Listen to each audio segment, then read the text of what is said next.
आज गणतंत्र दिवस है। आप सभी को रेडियो कथा रत्न की ओर से बहुत बहुत शुभकामनाएं। गणतंत्र दिवस के अवसर पर मैं आज आपको रीता गुप्ता जी की लिखी एक छोटी सी कहानी लोंगे वाला पोस्ट सुनाना चाहती हूँ। चलिए शुरू करते हैं ये कहानी।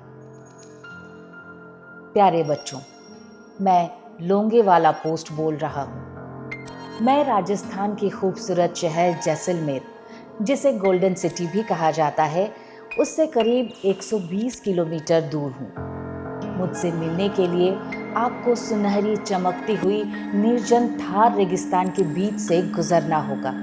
रास्ते की खूबसूरती आपका मन मोह लेगी।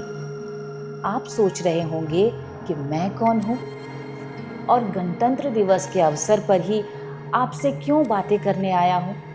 देखा जाए तो सामरिक दृष्टि से मेरा उतना महत्व नहीं था पहले। पाकिस्तान बॉर्डर यहाँ से बस कुछ ही दूर पर है। लेकिन 4 से 7 दिसंबर 1971 को अचानक ही मैं बहुत ही महत्वपूर्ण हो गया और इस देश की सुरक्षा की जिम्मेदारी मुझ पर ही आ गई। 4 से 5 दिसंबर की रात पाकिस्तानी सेना ने अपने पूरे दल बल के साथ मेरे पोस्ट पर हमला कर दिया। जानते हो बच्चों, वे लोग करीब 2000 से 3000 थे संख्या में। साथ में पाकिस्तान की मोबाइल इन्फेंट्री ब्रिगेड के साथ 45 टैंक थे। वो कहते थे कि सुबह का नाश्ता जैसलमेर में करेंगे, दोपहर का खाना जोधपुर में और रात का दिल्ली में। कुछ इस तरह की मंशा से उन्होंने मुझ पर रात को हमला कर दिया। मेरे पोस्ट पर सिर्फ 120 भारतीय सैनिक AM-40 राइफल और एक जीप के साथ मौजूद थे। उस वक्त रात में वायुसेना के युद्धक विमान उड़ान नहीं भर पाते थे।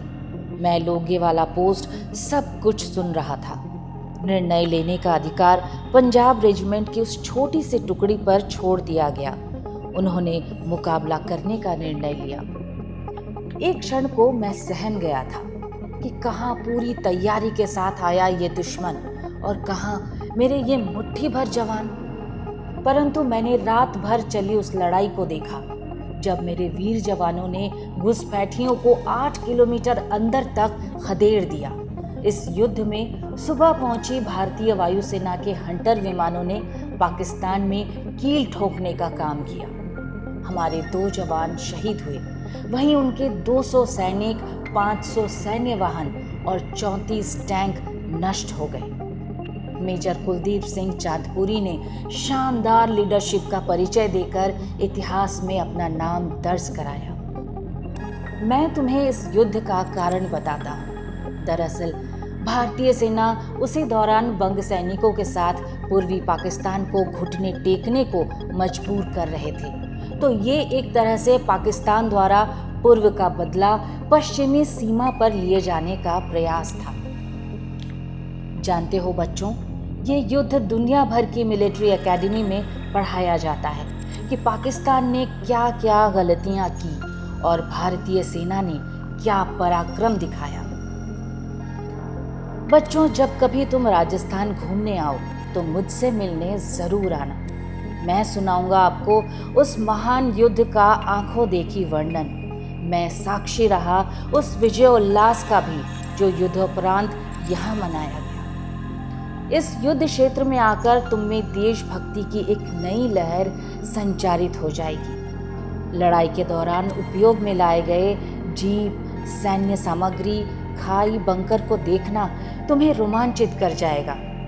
यहाँ बने वॉर मेमोरियल से बहुत सारी जानकारी भी मिलेगी। अब तक शायद आप सनी देओल अभिनीत बॉर्डर मूवी के जरिए मुझसे परिचित हुए होंगे, पर यहाँ आकर हर पात्र सजीव हो जाएगा। साथ में पाकिस्तानी सेना के हारे हुए टैंक भी रखे दिखेंगे। यहाँ आने पर आप जान पाएंगे कि बॉर्डर मूवी में बहुत कुछ गलत था। जैसे कि फिल्म में जितना बेबस भारतीय सैनिकों को दिखाया गया या बहुत सारे लोगों का शहीद होना, ये सब झूठी बातें हैं।